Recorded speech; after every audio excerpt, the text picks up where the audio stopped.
look at the budget for 2022, this government said that for the first quarter of this year, between January and March, they were expecting to raise 14.6 billion Ghana cedis in tax revenue.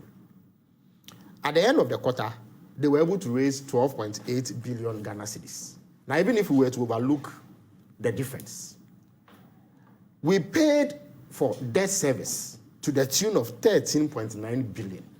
In other words, all the money that was collected for the first quarter of this year was not enough to pay for debt services. So government had to borrow in excess in order to be able to service our debt. So we basically borrowed to pay another borrower. Exactly.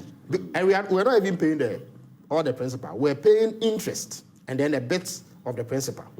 Mind you, compensation has not come.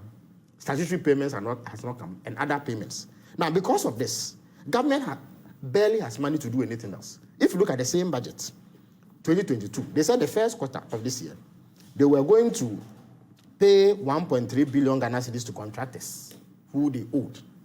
They were only able to pay 38 million Ghana cedis. Again, they said they would clear other arrears to the tune of 285 million. They could not pay a dime. So not even one cedi was released because government did not have the money. Now look at the agri sector. I want to illustrate the impact that is having on our country. Look at the agri sector.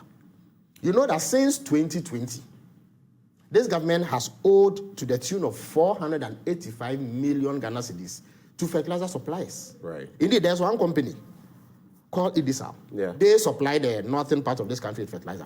I think it's over 200 million. Over 200 million. How is it supposed to survive? The business is collapsing.